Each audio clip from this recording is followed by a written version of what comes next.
नमस्ते दोस्तों, मैं डॉक्टर धीरज फत्ते, हिंदी विभाग प्रमुख, संजीवनी महाविद्यालय चापोली। आज के इस ऑनलाइन ताशिका में आप सभी का हार्दिक स्वागत है। बीए तृतीय वर्ष के ऐच्छिक हिंदी पाठ्यक्रम के अंतर्गत हिंदी साहित्य के इतिहास इस 90वें प्रश्न पत्र में भक्ति काल के चौथी जो शाखा है, कृष्ण भक्ति साहित्य की प्रमुख विशेषताओं की चर्चा आज हमें करनी है। तो इसके पूर्व की ताशिका में हमने कृष्ण भक्ति साहित्य के अंतर्गत 3 प्रकार की विशेषताओं को हमने देखा है, जिसमें कृष्ण लीलागान, विषय वस्तु में मौलिकता, प्रकृति चित्रण का अभाव। और आज हम अन्य जो विशेषता हैं उसकी चर्चा करते हैं। चौथी विशेषता भक्ति भावना, उसको ही अलौकिक प्रेम कहा गया है। कृष्ण भक्ति के मूल में भगवत रति रही है, जो स्वभावानुसार वात्सल्य, सख्य और कांता भाव में बदलती हुई दिखाई देती है। कृष्ण प्रेम में सामाजिक विधि, वेद शास्त्र की जो मर्यादा है वह नगण्य रही है। कृष्ण भक्ति में प्रेमा भक्ति क्या है, तो उसमें सौंदर्य के विभिन्न रूपों का वर्णन होता है। और दूसरी एक जो भक्ति है उसको वैदिक भक्ति कहा जाता है, और इस वैदिक भक्ति में भगवान का जो ऐश्वर्यमय रूप है उसका वर्णन होता है। तो इस प्रकार इस कृष्ण भक्ति साहित्य के अंतर्गत प्रेमा भक्ति जो सौंदर्य का वर्णन करने वाली भक्ति है, और दूसरी वैदिक भक्ति, इन दोनों का जो वर्णन है या दोनों का जो दर्शन है इस कालखंड के भक्त कवियों के साहित्य में देखने को मिलता है। साधना के क्षेत्र में वैदिक भक्ति ये प्रथम सोपान है, और जो रागानुगा भक्ति है वह अंतिम सोपान है। वल्लभ संप्रदाय में परकीय भाव की जो भक्ति है उसका प्रचलन अधिक मात्रा में हुआ है, क्योंकि उसमें माधुर्य भाव की प्रधानता होती है। तो इस प्रकार कृष्ण भक्तों ने परकीय प्रेम भाव का वर्णन किया है, जिसमें अश्लीलता और अनैतिकता का लेश मात्र नहीं है। तो इस पर भले ही परकीय प्रेम का वर्णन इन कवियों ने किया है, लेकिन उनके इस परकीय प्रेम भाव के वर्णन में अश्लीलता और अनैतिकता दिखाई नहीं देती है। परकीय भाव आदर्श प्रेम का प्रतीक मात्र है। यहाँ सूरदास की जो भक्ति भावना है उनके अंतर्गत तो इस प्रकार का जो परकीय भाव का एक आदर्श प्रेम का जो चित्रण है होता हुआ दिखाई देता है। परकीय भाव आदर्श प्रेम का प्रतीक मात्र है। यहाँ सूरदास की भक्ति भावना का जो चित्रण है बहुत ही सुंदर ढंग से हुआ है। वो एक पद में लिखते हैं कि मेरो मन अनंत कहाँ सुख पावे, जैसे उड़ी जहाज को पंछी पुनी जहाज पे आवे। तो इस पद के अंतर्गत उन्होंने जहाज के दृष्टांत के माध्यम से, ये जो कवि है इन कवियों ने भक्ति भावना को स्पष्ट करने का प्रतीकात्मक प्रयोग किया है। तो जो पद है इस पद के अंतर्गत सूरदास की या कृष्ण भक्त कवियों की भक्ति भावना किस प्रकार की रही है उसका दर्शन हमें हो जाता है। तो मेरो मन अनंत कहाँ सुख पावे, जैसे उड़ी जहाज को पंछी पुनी जहाज पे आवे।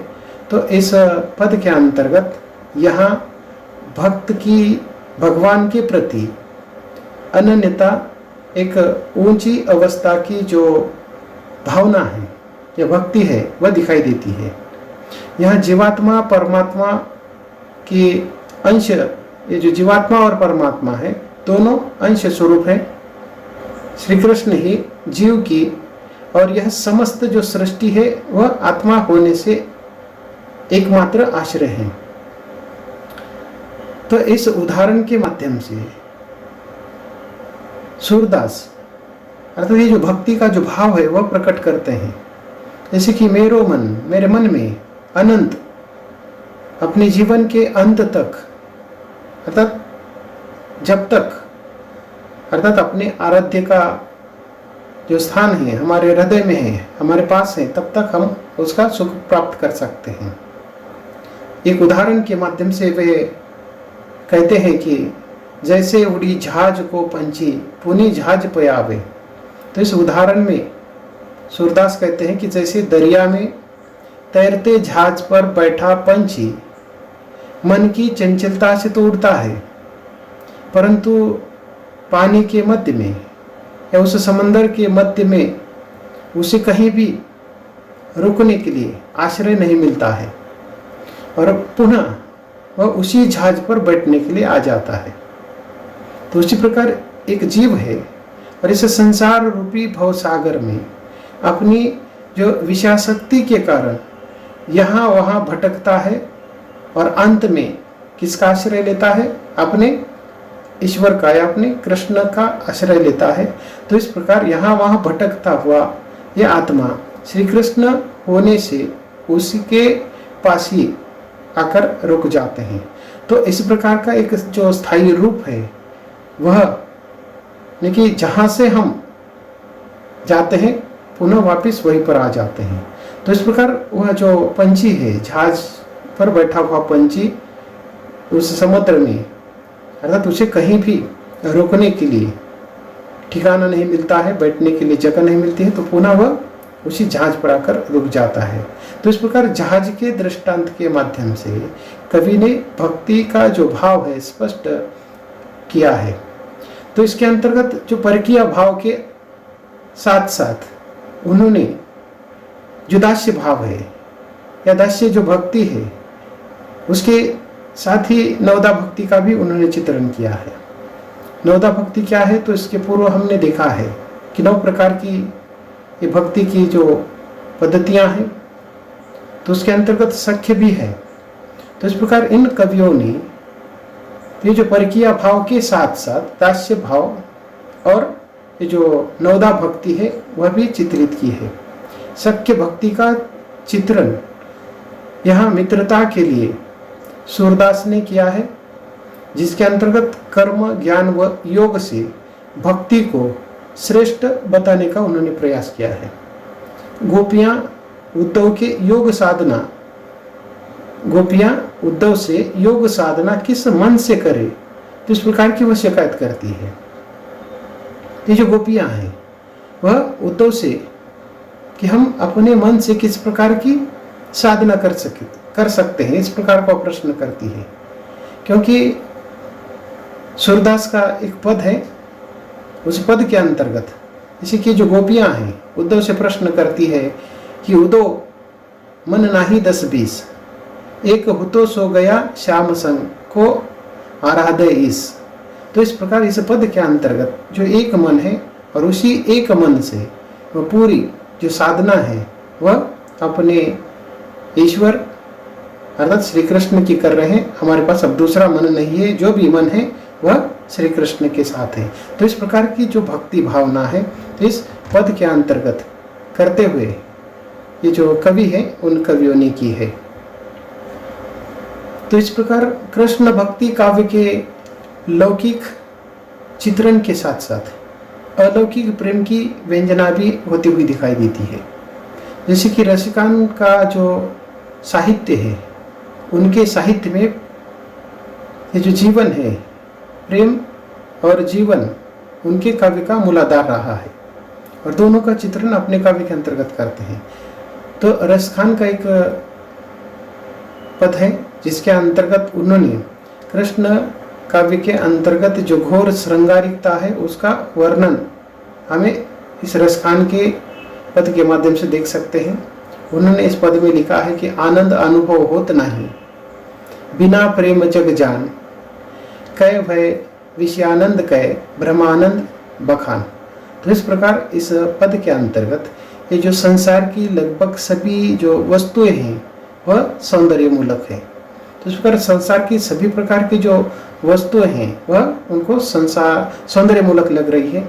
मानव की मन की जो रुचि है, जैसे अर्थात वह रुचि कहाँ है, तो अपने ईश्वर के पास है। आनंद अनुभव होत नाही बिना प्रेम जग जान। इस पर इस संसार में उनको कहीं भी प्रेम नजर नहीं आ रहा है। तो उनका प्रेम का है ब्रह्मानंद में है, विषयानंद में है या अपने श्री कृष्ण में है। तो इस प्रकार महाकवि सूर ने अपने काव्य में प्रेम साधना को ही एकमात्र लक्ष्य बनाया है। और उन्होंने एक पद के अंतर्गत वह लिखते हैं कि प्रेम प्रेम ते होई प्रेत ते पराहिया जाइए।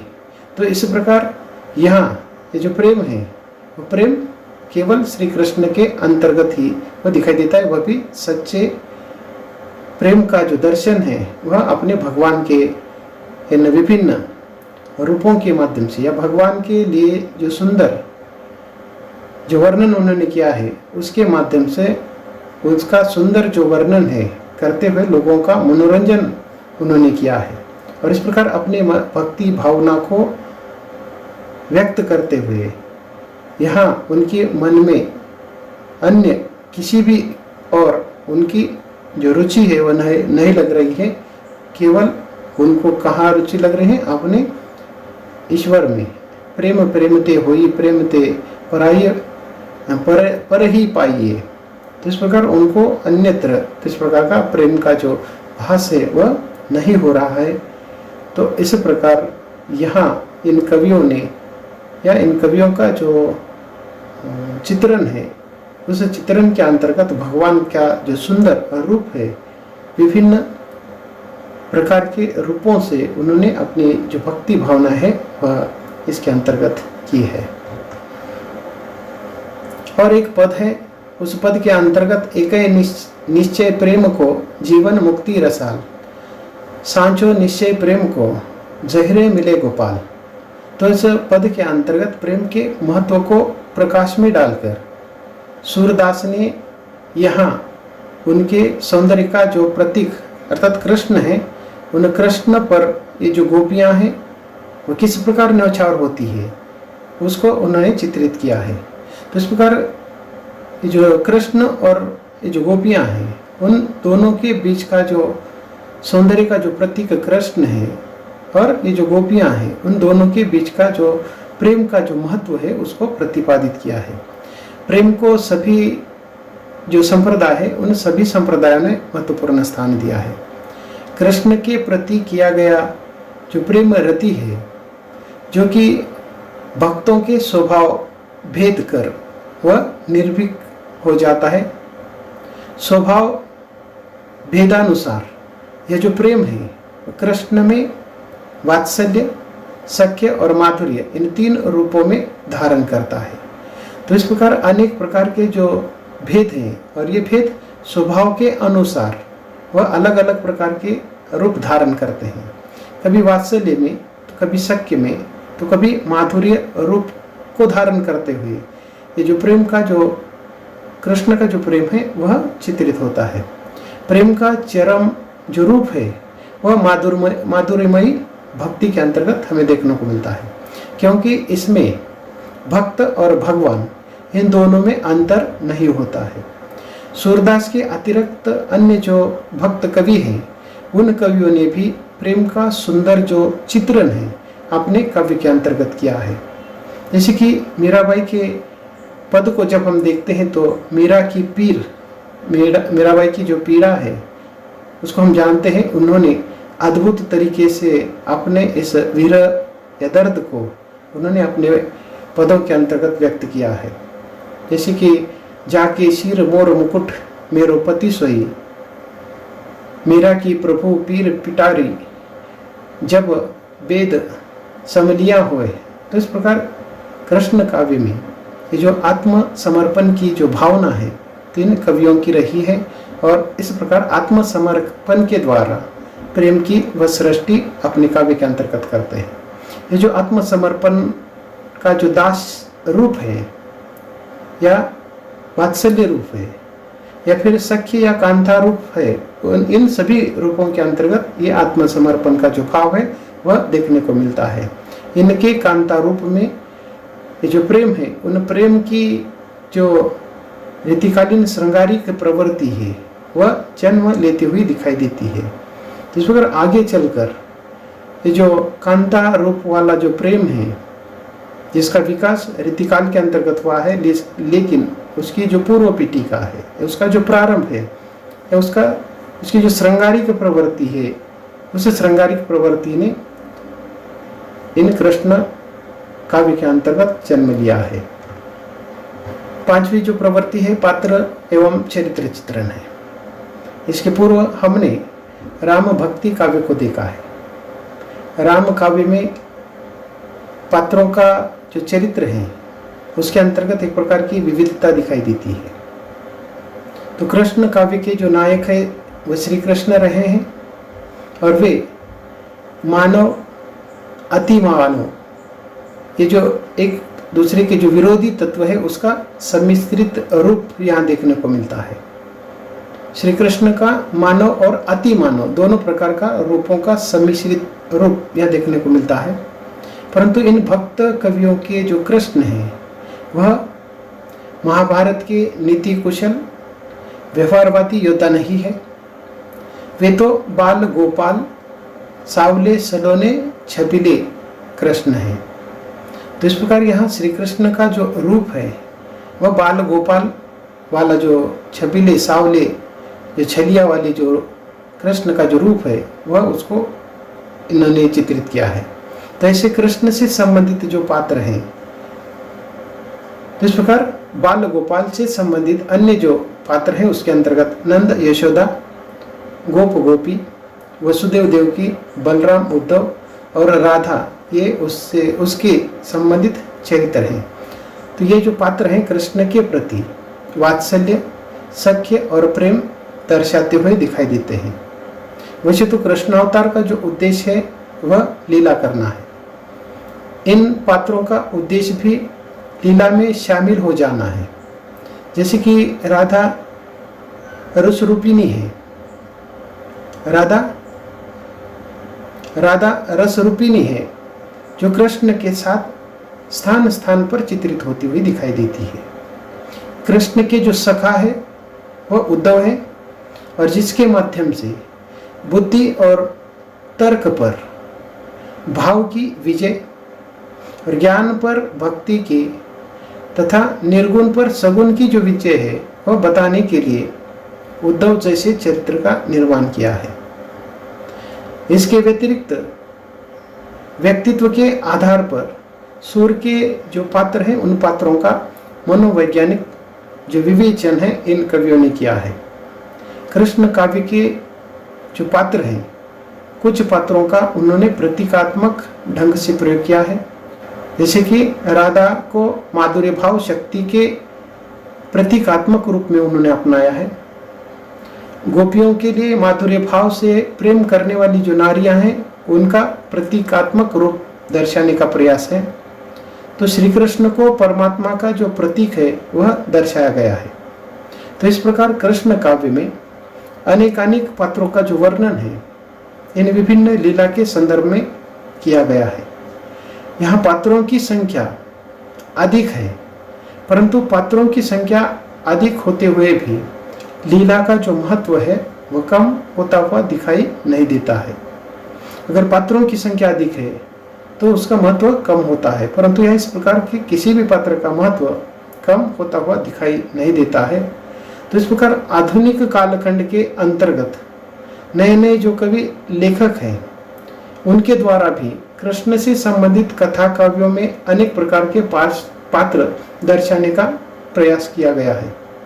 आधुनिक कालखंड के साहित्य में कृष्ण के विभिन्न प्रकार के जो पात्र हैं या रूप हैं हमें चित्रित होते दिखाई देते हैं। जैसे कि कृष्ण बलराम है, उद्धव है, कंस है, वसुदेव, सुदामा है, गोप है, राधा, यशोदा, देवकी, कुब्जा है, गोपियाँ आदि कई सारे जो चरित्र हैं इनके काव्य के अंतर्गत चित्रित होते हुए दिखाई देते हैं। तो इस प्रकार राम काव्य के समान पात्रों के जो चरित्र हैं, यहाँ भी विविधता देखने को मिलती है। कृष्ण काव्य के नायक के रूप में कृष्ण रहे हैं और ये कृष्ण मानव और अति मानव, तो इस प्रकार के दोनों विरोधी तत्वों का एक सम्मिश्रित जो रूप है यहाँ देखने को मिलता है। इन भक्त कवियों ने अपने आराध्य कृष्ण को महाभारत के नीति कुलश व्यवहारवादी योद्धा के रूप में नहीं, तो एक बाल गोपाल के रूप में, सावले सलोने छलिए के रूप में उन्होंने चित्रित किया है। ऐसे कृष्ण से संबंधित जो कई पात्र हैं, उन पात्रों में नंद यशोदा है, गोप गोपी, देवकी, वसुदेव है, बलराम, उद्धव है, राधा है, ये चरित्र उसके सहचरित्र के रूप में चित्रित हुए हैं। ये जो पात्र हैं कृष्ण के प्रति अपना वात्सल्य, सख्य और प्रेम भाव दर्शाते हुए दिखाई देते हैं। ये जो कृष्णावतार है उसका मुख्य जो उद्देश्य है लीला करने का है। इन पात्रों का उद्देश्य भी लीला में शामिल होने का है। राधा को रस रूपिणी के रूप में कृष्ण के साथ स्थान स्थान पर चित्रित करने का प्रयास किया गया है। तो कृष्ण के जो सखा उद्धव है, तो इस उद्धव के माध्यम से बुद्धि पर तर्क भाव का, ज्ञान पर भक्ति का और निर्गुण पर सगुण का विजय बताने के उद्देश्य चित्रित किया गया है। व्यक्तित्व के आधार पर सूर्य के पात्रों का मनोवैज्ञानिक जो विवेचन है वह होता हुआ दिखाई देता है। कृष्ण काव्य के जो प्रतीकात्मक चरित्रों के अंतर्गत यहाँ प्रतीकात्मक चरित्रों का भी निर्माण इन कवियों ने किया है, विशेषकर सूरदास ने किया है। माधुर्य भाव की शक्ति का प्रतीक राधा को बताया है। माधुर्य भाव से प्रेम करने वाली जो नारी है वह गोपियों के माध्यम से है। यह परमात्मा का जो प्रतीक है वह श्री कृष्ण को दर्शाने का प्रयास है। तो इस प्रकार कृष्ण काव्य के अनेक जो पात्र हैं उन पात्रों का वर्णन लीला के संदर्भ में हुआ है। पात्रों की संख्या अधिक होते हुए भी यहाँ पात्रों का जो महत्व है कम नहीं है, बल्कि उसका जो महत्व बढ़ता हुआ दिखाई देता है। तो इस प्रकार हम यहाँ केवल जो प्रधान पात्र हैं उन पात्रों का ही विचार करते हैं। ऐसे अनेक पात्र हैं जिन पात्रों का आधार लेकर इस साहित्य को सुंदर बनाने का प्रयास किया है। आगे चलकर आधुनिक कालखंड के ये जो कृष्ण साहित्य है उसमें ऐसे नए नए अनेक जो पात्र हैं उन पात्रों का निर्माण कवियों ने किया है, जिसके अंतर्गत कृष्ण, बलराम है, उद्धव है, कंस है, वसुदेव, सुदामा है, गोप, राधा, यशोदा, देवकी, कुब्जा, गोपियां आदि कई सारे जो चरित्र हैं उन चरित्रों का निर्माण किया है। उसके बाद अगली जो विशेषता है रस, तो हम यहाँ रस, छंद और अलंकार इन तीन विशेषताओं को एक साथ भी देख सकते हैं, परंतु हम एक एक की चर्चा करेंगे। सबसे पहले रस के संदर्भ में हम विचार करते हैं। तो कृष्ण काव्य का जो प्रमुख रस है वो ब्रज रस है या भक्ति रस है। काव्य शास्त्र में तो ये जो ब्रज रस है, काव्य शास्त्र के अंतर्गत इस ब्रज रस को वात्सल्य, शांत और श्रृंगार रस के अंतर्गत हम देखते हैं। रस की दृष्टि से कृष्ण साहित्य का अत्यंत जो भव्य ऐसा जो रूप है हमें देखने को मिलता है, क्योंकि इस साहित्य के अंतर्गत विविध रसों का प्रसंगानुरूप वर्णन इन कवियों ने किया है।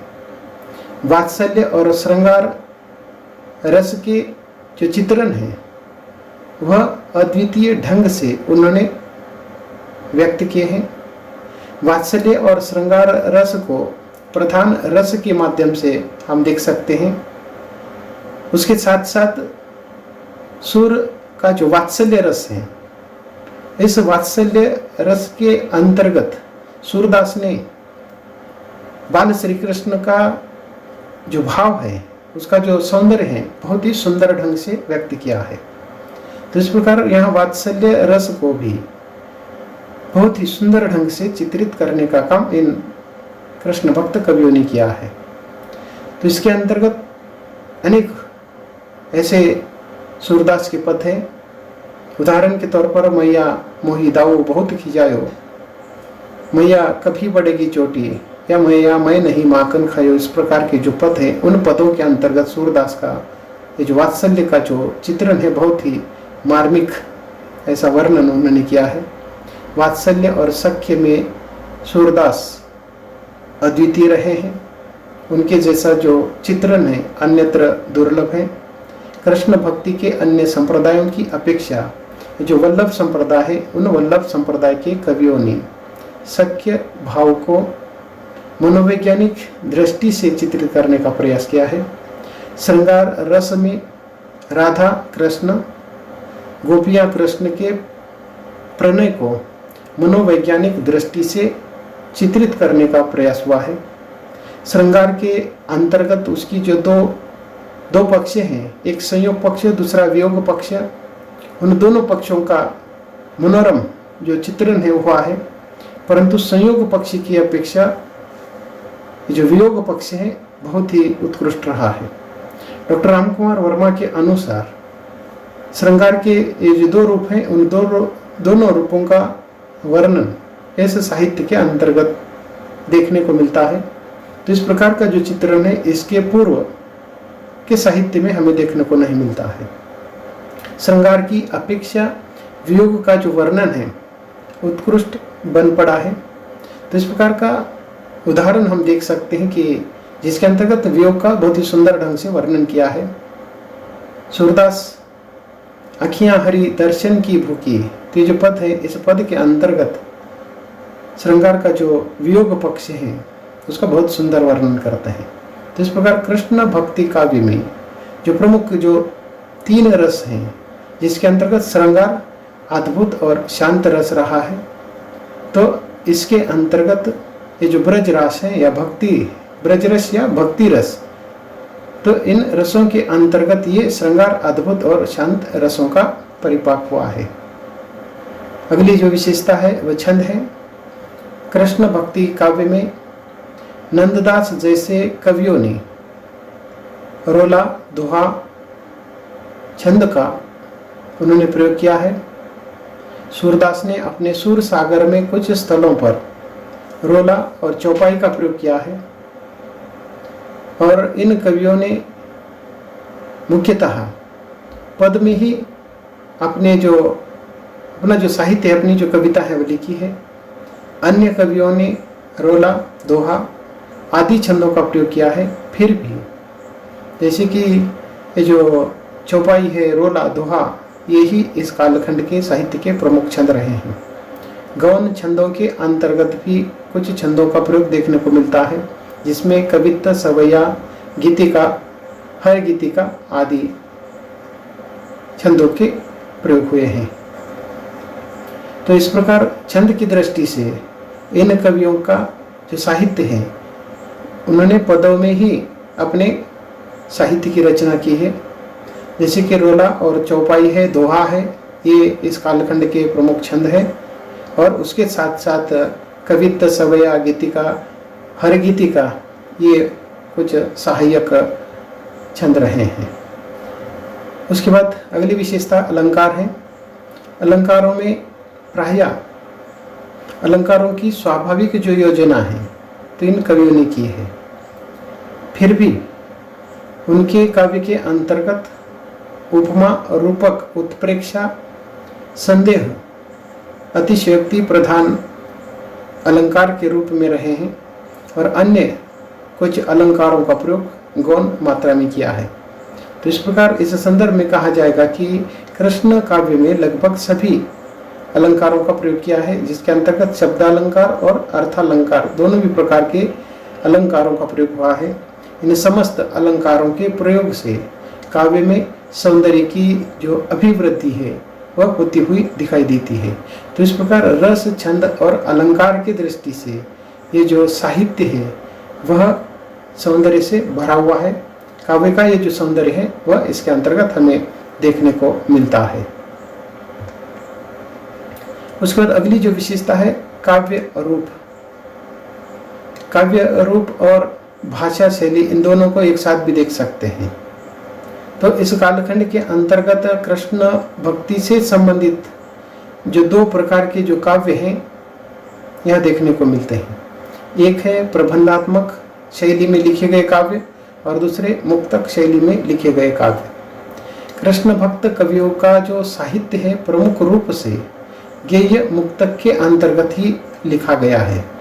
कृष्ण भक्त कवियों ने जो भी प्रसंग चुना है वह सर्वथा मुक्तक के लिए ही उपयुक्त रहा है। संपूर्ण कृष्ण काव्य में प्रबंध काव्य का यहाँ अभाव देखने को मिलता है। फिर भी कृष्ण जीवन के विशेष अंश को क्रमवार रूप से अवश्य मात्रा में व्यक्त करने का प्रयास हुआ है। वैसे सूरदास ने अपने काव्य में कृष्ण की संपूर्ण कथा को व्यक्त करने का प्रयत्न किया है। नंददास ने अपने भंवर गीत के अंतर्गत रास पंचाध्यायी एवं रुक्मिणी मंगल में जो कथात्मकता की जो प्रवृत्ति है वह देखने को मिलती है। तो इस प्रकार संपूर्ण कथा देने का जो प्रयत्न है अन्य कवियों ने भी किया है। तो इन सभी कवियों ने 4 प्रकार के जो पद है अवश्य मात्रा में लिखे हैं, जिसके अंतर्गत विनय के पद हैं, अवतार कथा के पद, ये जो अवतार की जो भावना है, अवतार की जो कथा है उसके पद हैं, कृष्ण लीला के पद हैं और दार्शनिक पद है। तो इस प्रकार समग्र कृष्ण भक्ति साहित्य का 2 भागों में हम काव्य रूप को वर्गीकृत कर सकते हैं, प्रबंध काव्य और मुक्तक काव्य। यह प्रबंध काव्य में न के बराबर लेखन हुआ है। मुख्य जो साहित्य है वह प्रबंध के अंतर्गत ही गेय मुक्तक में रहा है और कृष्ण भक्त कवियों ने प्रसंग के अनुसार इस प्रकार के मुक्तक का प्रयुक्त किया है। संपूर्ण काव्य में जो प्रबंध रचना का अभाव ही देखने को मिलता है। सूरदास ने अपने काव्य के अंतर्गत कृष्ण की जो संपूर्ण कथा है उसको देने का प्रयत्न किया है। उसी प्रकार नंददास का जो साहित्य है उसमें भी कृष्ण की संपूर्ण कथा को व्यक्त करने का प्रयास किया है। इसी प्रकार अन्य कवियों ने भी कृष्ण की संपूर्ण कथा को व्यक्त करने का प्रयास किया है। तो इस प्रकार समग्र रूप से ये जो कवि हैं इन कवियों ने 4 प्रकार के पदों के माध्यम से कृष्ण साहित्य को चित्रित किया है, जिसके अंतर्गत विनय के पद हैं, अवतार कथा के पद हैं, कृष्ण लीला से संबंधित पद और दार्शनिक पद। उसके बाद हम भाषा की चर्चा करते हैं। अंतिम विशेषता भाषा को लेकर है। तो इस संदर्भ में डॉक्टर रामकुमार वर्मा ने कृष्ण साहित्य की जो भाषा है उसके संदर्भ में कहा है कि कृष्ण काव्य की जो भाषा है एकमात्र ब्रज भाषा रही है। समग्र कृष्ण भक्ति साहित्य ब्रज भाषा में लिखा गया है। कृष्ण का जो बाल और किशोर जीवन का जो कोमल भावनाओं का जो चित्रण है वह पूर्ण करने के लिए ब्रज भाषा जैसी मधुर भाषा या इस ब्रज भाषा की जैसी जो सरस या मधुर या कोमल भाषा दूसरी इन कवियों को दिखाई नहीं देती है। ब्रज भाषा श्री कृष्ण के जीवन वर्णन के लिए सबसे अधिक उपयुक्त होने की बात इन कवियों ने की है। जो ब्रजराज की जो भूमि है यानी कि श्री कृष्ण की जो भूमि है वह ब्रज प्रदेश रहा है और इस ब्रज की लोक प्रचलित जो ब्रज भाषा है उसी भाषा के अंतर्गत इन कृष्ण कवियों ने कृष्ण काव्य लिखा है। ये साहित्यिक जो परिष्कृत भाषा उत्तर भारत में अधिक लोकप्रिय और आदर्श बनने के लिए या बनाने के लिए इन कृष्ण भक्त कवियों को उसका श्रेय दिया जा सकता है। इस भाषा के व्याकरण की ओर हम जब ध्यान देते हैं तो कवियों ने इस भाषा को परिमार्जित नहीं किया है। तो इस भाषा को तोड़ मरोड़ कर उसकी लिंग संबंधी जो गड़बड़ियां हैं, अर्थभेद तो आदि ये जो बातें हैं, इन बातों की ओर अधिक ध्यान नहीं दिया है। अर्थात तो इस प्रकार भाषा को तोड़ मरोड़ करना ये इन कवियों ने नहीं किया है, फिर भी उनकी जो भाषा है वह बहुत ही मधुर, सरस, कोमल भावनाओं को व्यक्त करने वाली रही है। कृष्ण काव्य में अधिकतर जो गीति शैली है उसका व्यवहार हुआ है। ये गीति शैली के अंतर्गत ही उन्होंने अधिक मात्रा में लेखन किया है। मुक्तक रूप के कारण गेयता को धारण करने का जो काम है इन कवियों ने किया है। इस मुक्तक शैली के अंतर्गत जो उसकी राग रागिनियाँ हैं उसके आधार पर अपने पदों की जो सृष्टि है, निर्माण है, उन्होंने की है। गीति शैली के जो सभी तत्व हैं इन कवियों की भाषा के अंतर्गत देखने को मिलते हैं। गीति शैली के जो तत्व है जिसमें भावात्मकता, संगीतात्मकता है, वैयक्तिकता है, संक्षिप्तता है तथा भाषा की जो कोमलता है इन कवियों के काव्य के अंतर्गत देखने को मिलती है। अभिव्यंजना की जो शैली है तो उस शैली में कहीं कहीं उन्होंने वर्णनात्मक शैली का भी प्रयोग किया है। गोपियों की जो अनुभूतियां हैं उसके माध्यम से या उनको अपने अनुभूतियों को कहलवाना या राधा कृष्ण की जो प्रेम कहानी है उसको चित्रित करना या कहना या अन्य स्थानों पर इस प्रकार विभिन्न स्थानों पर आवश्यकता के अनुसार वर्णनात्मक शैली का प्रयोग किया गया है।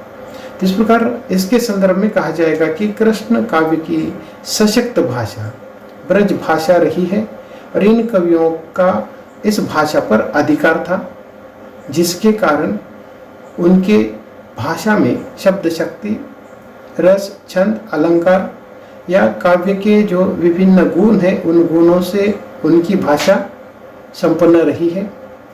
अंत में यही हम कह सकते हैं कि जो भागवत के दशम स्कंद के आधार पर इन कृष्ण कवियों ने विभिन्न चरित्रों का वर्णन किया है। इनका जो वर्णन है वह नखशिख वर्णन के अंतर्गत आता है। गोप और गोपियों का कृष्ण के प्रति प्रेम, विभिन्न ऋतुओं का वर्णन, नायक नायिका का भेद, जो कृष्ण भक्ति है या भक्ति की जो भावना है या मौलिक विषयों की जो उद्भावना करते हुए इन कवियों ने अनेक पात्रों का विभिन्न छंद, रसों और अलंकारों में वर्णित ये जो कृष्ण साहित्य है अनूठा बन गया है। तो इस प्रकार इस कालखंड के जो कवि है इन कवियों ने श्रेष्ठ ऐसी जो रचना है लिखकर अपने इस कृष्ण भक्ति का प्रचार और प्रसार किया है। तो इस प्रकार ये जो कृष्ण भक्ति है, इस कृष्ण भक्ति की कुछ प्रमुख जो बातें हैं उसको संक्षेप में देखते हैं। कृष्ण काव्य के मुख्य जो प्रवर्तक है वह वल्लभाचार्य रहे हैं। कृष्ण काव्य में सख्य एवं माधुर्य भाव की जो भक्ति है वह रागानुगा भक्ति के अंतर्गत आने वाली भक्ति है। कृष्ण काव्य में केवल लोक रंजन की जो प्रधानता है देखने को मिलती है। कृष्ण काव्य के जो कृष्ण है वह लीला पुरुषोत्तम है। कृष्ण काव्य में स्वतंत्र प्रेम की प्रधानता देखने को मिलती है। कृष्ण सुंदरतम के प्रतीक है। कृष्ण काव्य में केवल मुक्तक कवियों की जो रचना है, मुक्तक काव्य के अंतर्गत ही रचना के अधिक मात्रा में सृष्टि हुई है। कृष्ण काव्य के जो सभी पात्र हैं वह आध्यात्मिक और प्रतीकात्मक रहे हैं।